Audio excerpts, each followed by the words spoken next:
Dans cette vidéo, je vais vous montrer comment fonctionne la nouvelle fonctionnalité des listes déroulantes qui permet de sélectionner plusieurs éléments au sein d'une même cellule. Ici, j'ai une liste déroulante et je peux sélectionner plusieurs personnes dans la cellule.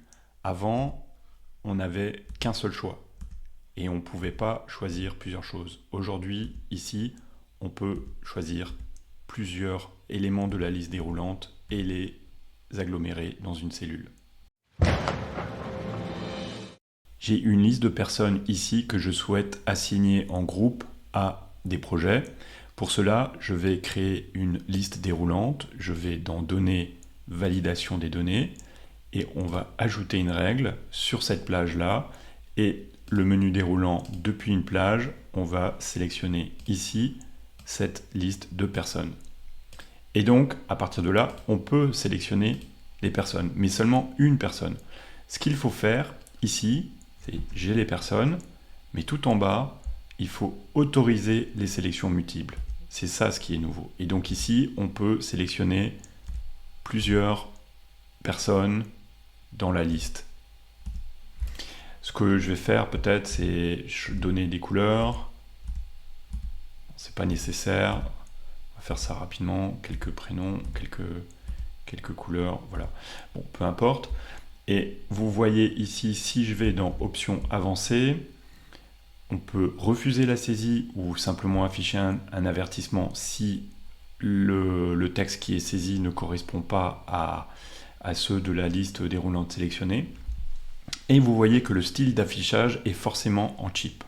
Donc on va faire OK, et là maintenant je vais pouvoir sélectionner les personnes dans les équipes. Et voilà, de cellule en cellule, on peut créer des groupes différents. C'est très pratique, mais il y a cependant un problème. Admettons que Valérie, ici, nous quitte et est remplacée par Sylvie. Je vois ici qu'il y a un petit problème. Il y a une donnée qui est non valide. Donc je vais remplacer Valérie par Sylvie. Et en fait, je ne vois donc plus Valérie ici, mais je vois bien Sylvie. Et c'est là que le problème va arriver. Quand je clique sur Sylvie, j'ai un message d'erreur. Donc, on est coincé avec le prénom précédent et on ne peut pas revenir en arrière. Donc je reviens un cran en arrière. La première solution consiste à enlever la personne ou la sélection qui va être modifiée, à faire la modification ici, et on revient dans notre liste pour pouvoir ajouter la bonne personne.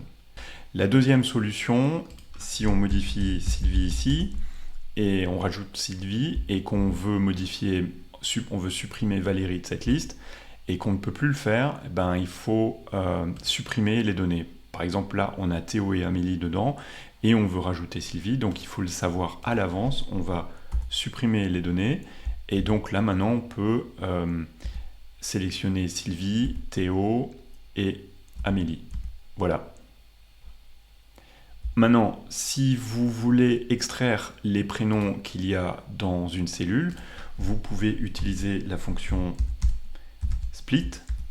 On va sélectionner la cellule en question. Et le séparateur, c'est le virgule espace. Ne pas oublier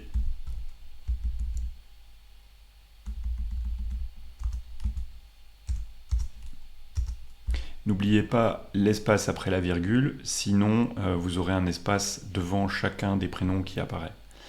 Un autre cas de figure, si par exemple vous voulez voir Guillaume, dans quel projet est-ce qu'il travaille, vous pouvez utiliser la fonction filter. On va prendre en compte les projets et ensuite on va faire cherche. On va sélectionner Guillaume, j'ai fait une erreur ici. Et on cherche ici, où il y a les prénoms. Et donc on voit bien que Guillaume travaille dans les projets 3 et 4. Voilà, j'espère que cette vidéo vous aura été utile.